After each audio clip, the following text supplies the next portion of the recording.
종목 터치 시간입니다. 어제 이 첫 거래일인데도 불구하고 상당히 좀 속을 썩였죠. 환율 이야기가 나오면서 바로 코스피가 좀 많이 흔들렸는데요. 아침에는 굉장히 보기 싫은 얼굴입니다. 그러면은 어제 이 사람 때문에 조금 흔들렸던 현대차, 기아차부터 한번 살펴보겠습니다.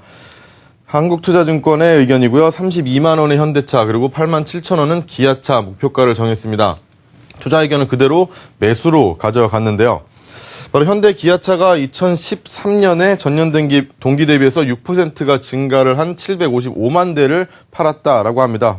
성장률이 좀 둔화되긴 했지만 그래도 목표치를 초과하게 달성했는데요. 올해도 목표치를 초과해서 달성할 수 있을 것이라고 예상을 하고 있습니다. 벌써 2010년부터 해서 4년 연속 이 목표치보다 초과해서 달성해 왔고요. 그리고 2014년에도 이렇게 달성할 수 있는 이유에는 역시 중국 판매가 예상보다 좋기 때문이라고 합니다. 다음 그래프를 보시면 이제 이렇게 좋은 이유가 바로 생산 능력 확장, 브랜드 가치 제고, 그리고 신차 사이클 개선에 따라 올해 역시 현대 기아차의 총 판매는 견조한 증가세를 이어갈 것이라고 합니다. 이 그래프를 보시면 계속해서 증가세를 이어가고 있는 것을 보실 수가 있죠. 그런데 하지만 이게 상당히 와닿지가 않는 이야기라는 겁니다. 그래서 한화투자증권에서 과연 어제 왜 그랬는가에 대해서 내수 시장이 어렵다라는 것에서 이유를 좀 찾아봤습니다. 먼저 총 판매를 좀 살펴보실 텐데요. 방금 전에도 계속 보셨던 이 총 판매 이야기는 역시 현대나 기아나 모두 다 좋은 성적을 나타내고 있습니다. 쌍용도 많이 좋았고요. 그리고 GM대우나 르노 삼성은 조금 안 좋은 모습을 나타내긴 했습니다. 하지만 이 내수를 한번 살펴보겠습니다. 내수 판매 증가율 그래프를 보시면 쌍용, GM대우 그리고 르노 삼성이 상당히 좋은 성적을 나타낼 때 현대차와 기아차는 마이너스권에 머물렀죠. 내수 판매가 남들이 좋을 때 두 회사가 안 좋다 보니까 아무래도 이 마켓쉐어, 이 시장 점유율도 현대차와 기아차는 안 좋아졌습니다. 이렇게 내수 시장의 부진이 앞으로 실적에 부정적인 영향을 줄 수 있다라고 보는 것이 바로 내수 시장에서의 평균 판매 단가가 수출 시장에서의 평균 판매 단가보다 좋기 때문인데요. 그렇지 않아도 내수 평균 판매 단가가 더 좋고 수출이 더 안 좋은데 원화 강세가 겹쳤죠. 원화 강세가 겹친다면 수출 판매 단가는 더 안 좋아집니다. 낮아진 상황에서 이 내수 부진의 부정적인 영향은 좀 더 크게 다가올 수 있다라는 것이겠죠. 어제 큰 폭 현대차, 기아차 모두 하락을 한 만큼 조금 더 지켜보는 것이 어떨까라는 생각이 들기도 합니다. 네, 다음은 삼성증권에서 나온 라인업이라는 제목의 리포트입니다. 2014년에 좀 유망할 것 같다라는 종목인데요. 야구에서 라인업을 짜는 걸로 한번 봤습니다. 먼저 은행보험주를 꼽았는데요. 탑픽으로는 하나금융지주, 동부화재, 그리고 LIG 손해보험을 꼽았습니다. 은행주의 봄날이 온다라는 제목인데요.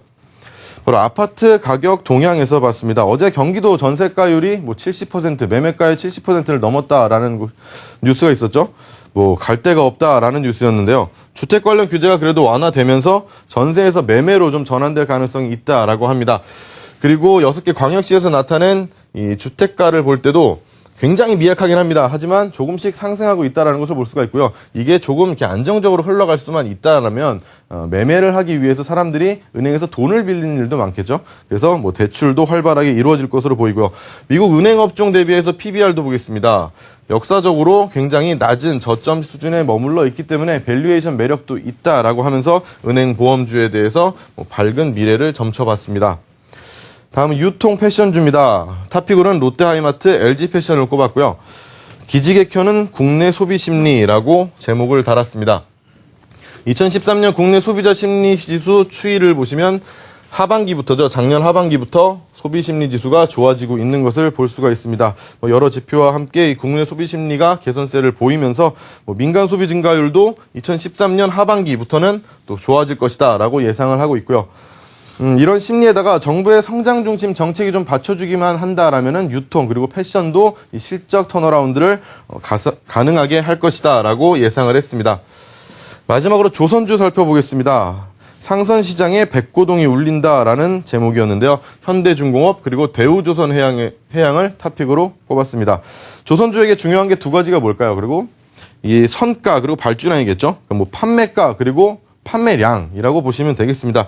이 두 가지가 모두 확연한 회복기에 있다라고 하는데요. 신조선가 지수 추이를 보시면은 저점으로 126을 찍었고요. 그리고 지금은 뭐 크게 의미 있는 숫자는 아닙니다. 어쨌든 132까지 지금 올라와 있는 상태입니다. 그리고 전 세계 상선 발주량도 작년에 비해서는 100%가 늘어났다라고 하고요.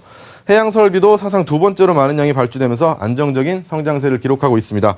수주가 회복되고 또 수주 잔고도 이 빨간색 그래프가 수주 잔고인데요. 수주 잔고도 안정적으로 견조하게 좀 남아있는 것을 볼 수가 있죠. 역시 상선 시장 역시 오늘 회복을 지속할 수 있다라는 예상이었습니다. 네, 종목 터치 시간 오늘 여기까지 하겠습니다.